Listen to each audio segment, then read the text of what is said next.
Dans la Bible, dans le Nouveau Testament, nous lisons la lettre, l'épître que Paul et le frère Timothée écrivent aux chrétiens qui sont à Colosse.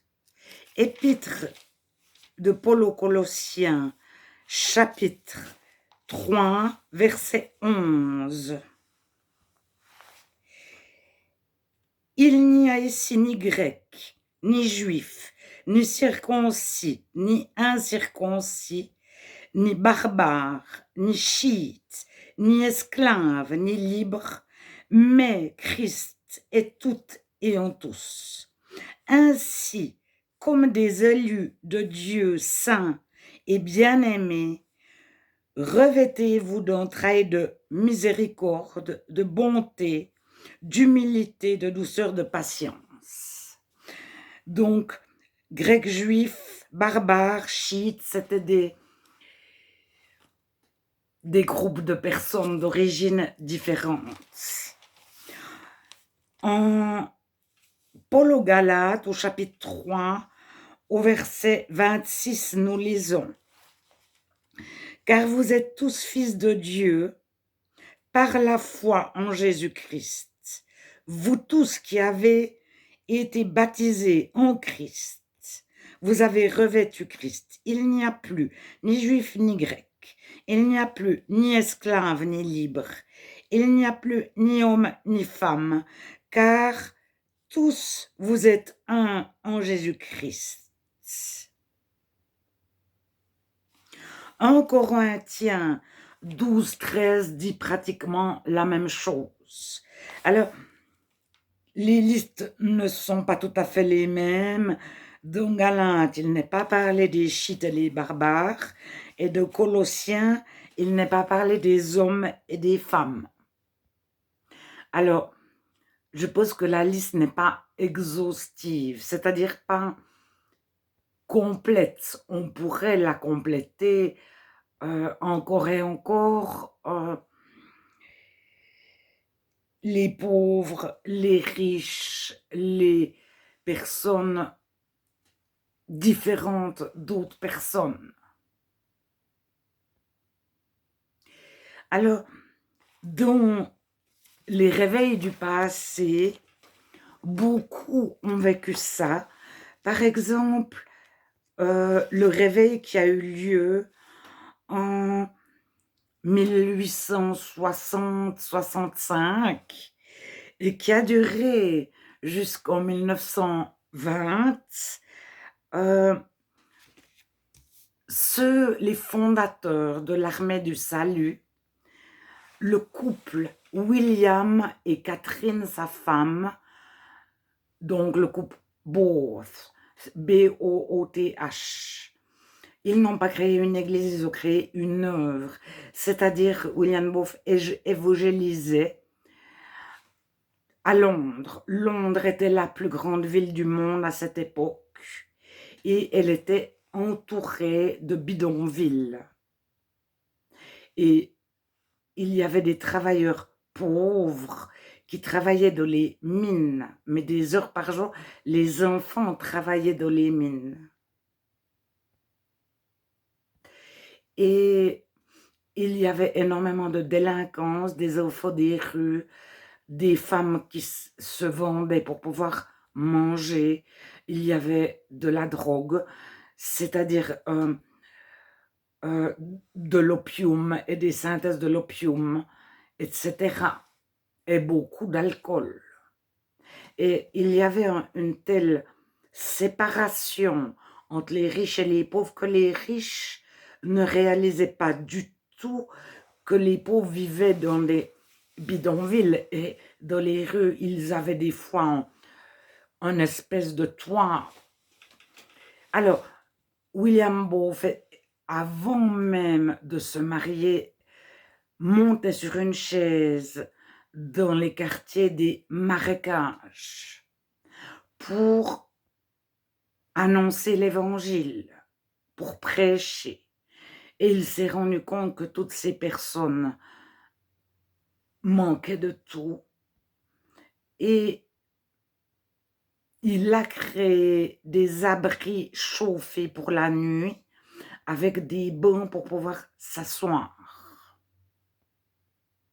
Alors, il s'est marié, ils étaient une équipe, c'était des méthodistes.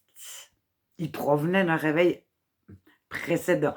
Et tous ces méthodistes riches allaient à l'église tous les dimanches de l'église méthodiste et chantaient des jolis cantiques. Ils n'avaient aucune préoccupation des autres. Et on réveillait, tout à coup, on se réveille, on passe d'endormi sur les bancs d'église à chanter des beaux cantiques, et il y a eu tout un mouvement. Il n'était pas tout seul, il était loin d'être tout seul. Alors, ils ont créé aussi des maisons de désintoxication. En une année, ils prenaient les toxicomanes, les polytoxicomanes, alcool et drogue, et ils les sevraient en une année. Mais c'était des personnes qui avaient vécu de la drogue, du trafic de drogue, de vol. Ils avaient vécu dans les rues. Alors, William Booth leur disait « Allez dans les églises. Moi, je vous annonce l'évangile, allez dans l'église méthodiste. » Mais lorsqu'ils sont arrivés dans les églises méthodistes, les méthodistes avaient des habits, les riches avaient des habits prestigieux, et les habits montraient, les médecins étaient habillés avec un certain habit, les avocats avec un certain habit. De les écoles à Londres, tous les étudiants avaient le même costume en fonction de leur collège. Les femmes avaient des habits aussi, et plus ou moins fermés, ça démontrait leur piété, c'est comme ça que ça s'appelle. Et tous ces gens des rues, ils avaient des habits qu'ils avaient trouvés à la poubelle, déchirés, ils étaient souvent pieds nus.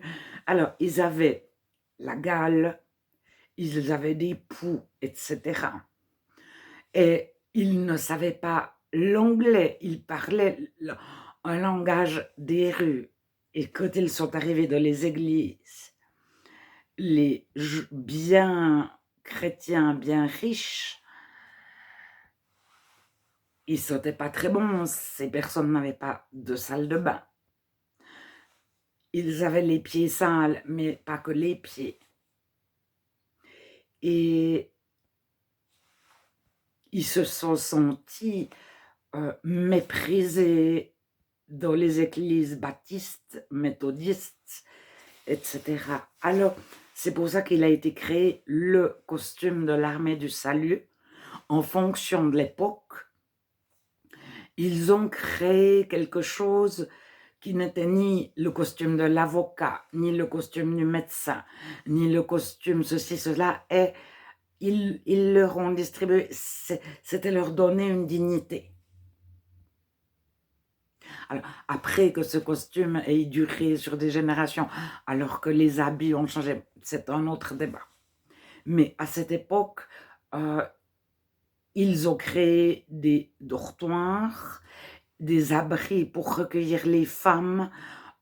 Donc, les parents pouvaient vendre leur fille à un homme en mariage ou à un bordel. Et la fille était consentante à partir de 14 ans. Consentante, ça veut dire qu'il n'y a aucune loi qui peut interdire à un mari de violer la fille qu'il a achetée. Alors, jusqu'en 1913, les hommes vendaient leurs femmes. C'est-à-dire, le dernier cas connu par un tribunal en Grande-Bretagne, je pense en Angleterre, c'est 1913. Après, il est arrivé la guerre de 14-18 et beaucoup de choses ont changé. L'après-guerre, il manquait d'hommes. Les femmes, en 4 ans, elles avaient fait le travail que les hommes ne faisaient pas parce qu'ils étaient à la guerre. Et les tribunaux avaient aussi autre chose à s'occuper que la traite des femmes en temps de guerre. Il y a énormément de choses qui passent à la trappe. Alors, William Booth s'est rendu compte que son épouse était autant apte que lui à être chrétienne. Et il a ouvert tous les postes de l'armée du salut indifféremment aux hommes et aux femmes, c'est-à-dire le plus haut poste. Mais le président mondial de l'armée du salut pouvait être un homme ou une femme. Et l'armée du salut, en 10 ans, a touché 48 pays. Et elle a commencé par la banlieue londonienne, donc leur distribuer la soupe populaire, des vêtements, des abris. Et les abris, ils ont commencé par des bancs chauffés, donc des abris chauffés avec des bancs pour s'asseoir. Après, il y avait des dortoirs. Et après, il y avait des chambres plus ou moins, des dortoirs plus petits, parce que les premiers dortoirs, c'était des rangées de lits à l'infini. Et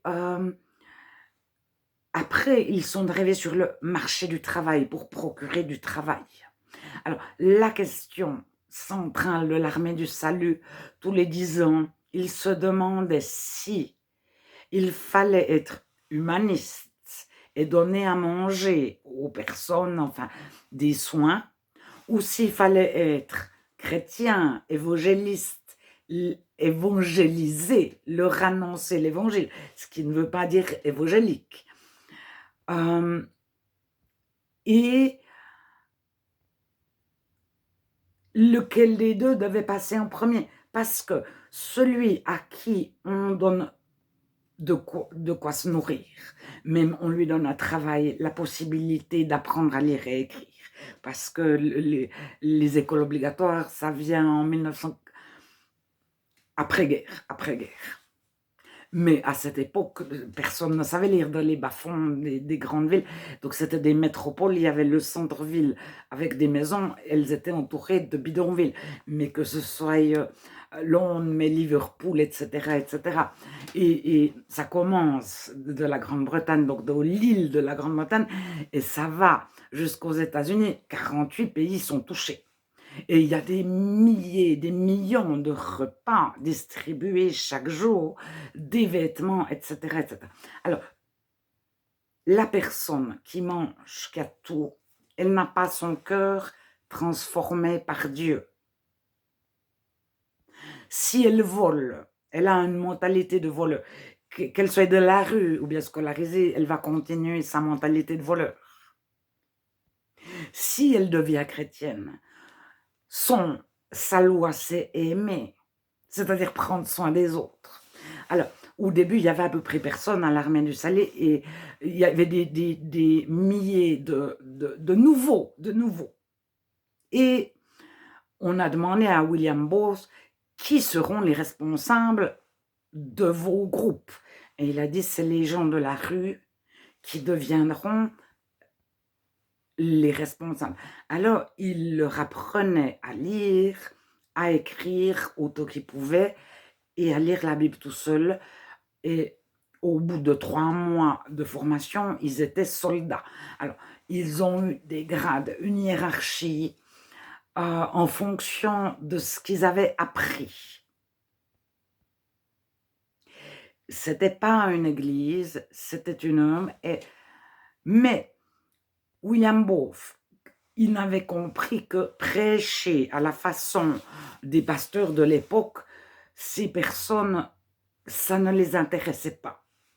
Alors, il a amené de la musique du monde, c'est-à-dire il a repris leur musique de l'époque et il a dit, il faut démontrer à ces personnes qu'on peut être de la joie sans boire et sans se droguer. Et il a vidé les bistrots et les dealers de drogue n'avaient plus de clients. Donc, l'armée du salut a été attaquée. On a mis le feu à les gangs, les dealers de drogue ont mis le feu, mais constamment à leurs abris ou à leur première maison, où ils récoltaient donc des habits, des vêtements, etc., etc. La soupe populaire, il fallait qu'elle ait lieu dans un certain endroit, bien que c'était souvent dans la rue. Alors, ils ont fait des collectes et un jour, la reine d'Angleterre a écrit à Catherine Bowes. Ça veut dire qu'elle n'a pas écrit aux responsables. Elle a passé par une voie non officielle parce qu'elle était de l'église anglicane et ces personnes n'étaient pas de l'église de l'État, de la reine, parce que la reine est la chef de l'église anglicane. Et elle a remercié Catherine Bowes pour le travail effectué pour l'ordre. Donc l'ordre, ça veut dire moins de vols, moins de prostitution, pour ces gens qui étaient devenus vertueux. Je ne sais plus, il y avait 3 choses. Mais elle n'a pas écrit de façon officielle parce qu'elle ne pouvait pas, vis-à-vis de l'église anglicane, remercier l'armée du salut, qui était envoyée dans les églises baptistes et méthodistes. Et Charles Spurgeon, qui avait la plus grande église du monde, c'est-à-dire il prêchait tous les dimanches devant 10 000 personnes, donc il allait dans des salles parce qu'ils étaient en train de reconstruire le Metropolitan Tabernacle. Il l'agrandissait et il allait dans les halles autour de Londres, etc., dans des salles de spectacle, enfin de des endroits où on pouvait, qui pouvaient contenir 10 000 personnes. Et lui a dit 5 000 policiers, donc Charles Spurgeon, 5 000 policiers supplémentaires n'auraient pas pu faire le travail qu'ont fait William et Catherine Bowes, l'armée du salut. Alors, ils n'étaient bien sûr pas tout seuls. Ils ne pouvaient pas distribuer la soupe à eux tout seuls de toutes les villes d'Angleterre, de 48 pays après différents. Alors, c'est très récemment que l'armée du salut est devenue une église. C'est-à-dire qu'elle s'est mise à baptiser, après à faire des cultes évangéliques. Cultes évangéliques qui sont basés sur les cultes protestants qui sont nés en 1560 environ. 1540, 1560. Mais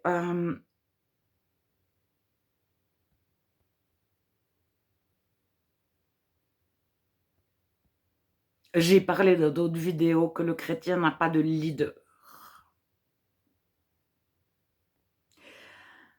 Maintenant, ces personnes avaient tout à apprendre. Un enfant qui est né dans la rue, qui a fait la lessive dans la rue pour pouvoir se nourrir, ou qui s'est prostitué pour pouvoir se nourrir, qui a volé pour pouvoir se nourrir, qui dormait couché par terre de des abris de fortune, etc.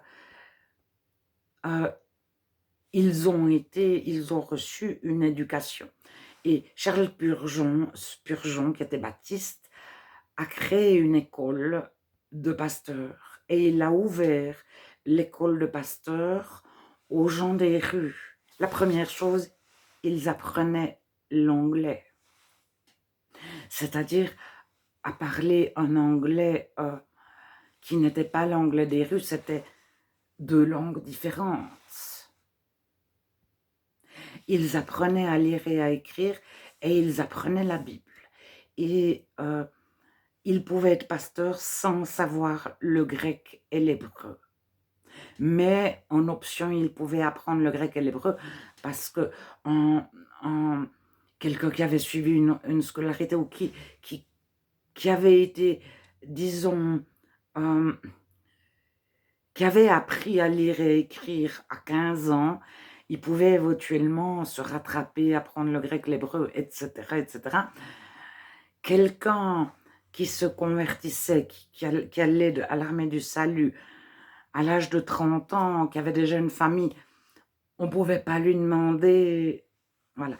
Alors, tous étaient appelés à être responsables au bout de X temps, comme il y avait tellement de nouveaux, sitôt qu'ils avaient 1 ou 2 années de conversion, ils avaient un groupe de nouveaux sous leur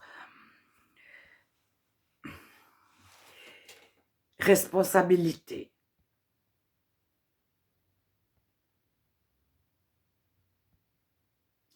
Alors, Charles Spurgeon a aussi ouvert de nombreux hospices, une soixantaine, bien que c'est quelque chose qui a été oublié. Il faut beaucoup creuser de l'histoire pour retrouver les 60 hospices hôpitaux. Donc pour personnes âgées, pour personnes des rues, euh, pour les femmes seules, etc., etc. Et les femmes qui avaient été livrées à la prostitution. On les appelait les Lady Alléluia, je crois. C'était des femmes, au moment où elles avaient passé 2-3 heures dans la prostitution, pour pouvoir être réintroduites dans la société. C'était une prouesse. Parce que la société les rejetait. Et la moitié de ces personnes, l'armée du salut, elles étaient soit dossiers prisonniers, etc., etc. Ça, c'est le fruit d'un réveil où une multitude de personnes annoncent l'évangile, se réveillent. Alors, il provenait du second réveil qui a eu lieu en 1780-1840 et la génération d'après, les enfants de chrétiens se rendorment. Et eux-mêmes provenaient du grand réveil dont l'apogée a été en 1740. Alors, à quelque part, ils sont tous pentecôtistes. Peut-être une autre vidéo sur le pentecôtisme.